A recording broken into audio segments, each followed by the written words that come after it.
ಭಾರತ ಜಗತ್ತಿಗೆ ಬುದ್ಧನನ್ನು ನೀಡಿದೆ, ಯುದ್ಧವನ್ನಲ್ಲ. ಆಸ್ಟ್ರಿಯಾದಲ್ಲಿ ಪ್ರಧಾನಿ ಮೋದಿ. ಆಸ್ಟ್ರಿಯಾ, ಭಾರತ ಜಗತ್ತಿಗೆ ಬುದ್ಧ, ಶಾಂತಿ ನನ್ನು ನೀಡಿದೆ, ಯುದ್ಧವನ್ನಲ್ಲ ಎಂದು ಪ್ರಧಾನಿ ಮೋದಿ ಆಸ್ಟ್ರಿಯಾದಲ್ಲಿ ಹೇಳಿದ್ದಾರೆ. ಭಾರತ ಎಂದಿಗೂ ಶಾಂತಿ ಮತ್ತು ಸಮೃದ್ಧಿಯನ್ನು ಉತ್ತೇಜಿಸಿದೆ ಎಂದಿರುವ ಪ್ರಧಾನಿ, 21ನೇ ಶತಮಾನದಲ್ಲಿ ಭಾರತ ತನ್ನ ಪಾತ್ರವನ್ನು ಹಿಗ್ಗಿಸಿಕೊಳ್ಳಲಿದೆ ಎಂಬ ವಿಶ್ವಾಸ ವ್ಯಕ್ತಪಡಿಸಿದ್ದಾರೆ.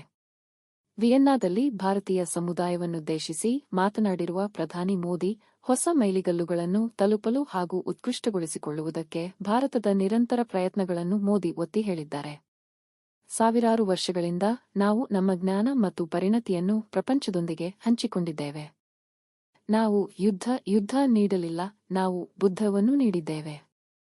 ಭಾರತವು ಯಾವಾಗಲೂ ಶಾಂತಿ ಮತ್ತು ಸಮೃದ್ಧಿಯನ್ನು ಉತ್ತೇಜಿಸಿದೆ ಮತ್ತು 21ನೇ ಶತಮಾನದಲ್ಲಿ ದೇಶದ ಪಾತ್ರವನ್ನು ಬಲಪಡಿಸಲು ಇದು ಮುಂದುವರಿಯುತ್ತದೆ ಎಂದು ಮಾಸ್ಕೋಗೆ ಭೇಟಿ ನೀಡಿದ ನಂತರ ಪ್ರಧಾನಿ ಹೇಳಿದರು. ಆಸ್ಟ್ರಿಯಾ ಭೇಟಿಗೂ ಮುನ್ನ ರಷ್ಯಾದಲ್ಲಿ ಪ್ರಧಾನಿ ಮೋದಿ ಅಧ್ಯಕ್ಷ ವ್ಲಾಡಿಮಿರ್ ಪುಟಿನ್ ಅವರೊಂದಿಗಿನ ಮಾತುಕತೆಯ ಸಮಯದಲ್ಲಿ ಉಕ್ರೇನ್ ಸಂಘರ್ಷಕ್ಕೆ ಶಾಂತಿಯುತ ಪರಿಹಾರದ ಅಗತ್ಯವನ್ನು ಒತ್ತಿ ಹೇಳಿದರು. ಪ್ರಧಾನಿ ಮೋದಿ ಅವರು ಆಸ್ಟ್ರಿಯಾಕ್ಕೆ ತಮ್ಮ ಮೊದಲ ಭೇಟಿಯನ್ನು ಅರ್ಥಪೂರ್ಣ ಎಂದು ಬಣ್ಣಿಸಿದರು. ಇದು 41 ವರ್ಷಗಳಲ್ಲಿ ಭಾರತೀಯ ಪ್ರಧಾನಿಯ ಮೊದಲ ಭೇಟಿಯಾಗಿದೆ ಎಂದು ಮೋದಿ ಹೇಳಿದ್ದಾರೆ. ಭಾರತ ಮತ್ತು ಆಸ್ಟ್ರಿಯಾ ತಮ್ಮ ಸ್ನೇಹದ 75ನೇ ವರ್ಷವನ್ನು ಆಚರಿಸುತ್ತಿರುವಾಗ ಈ ಸುದೀರ್ಘ ಕಾಯುವಿಕೆ ಐತಿಹಾಸಿಕ ಸಂದರ್ಭದಲ್ಲಿ ಕೊನೆಗೊಂಡಿದೆ ಎಂದು ಮೋದಿ ಹೇಳಿದ್ದಾರೆ. ಭಾರತ ಮತ್ತು ಆಸ್ಟ್ರಿಯಾಗಳು ಭೌಗೋಳಿಕವಾಗಿ ದೂರದಲ್ಲಿದ್ದರೂ ಅವುಗಳು ಅನೇಕ ಸಾಮ್ಯತೆಗಳನ್ನು ಹೊಂದಿವೆ.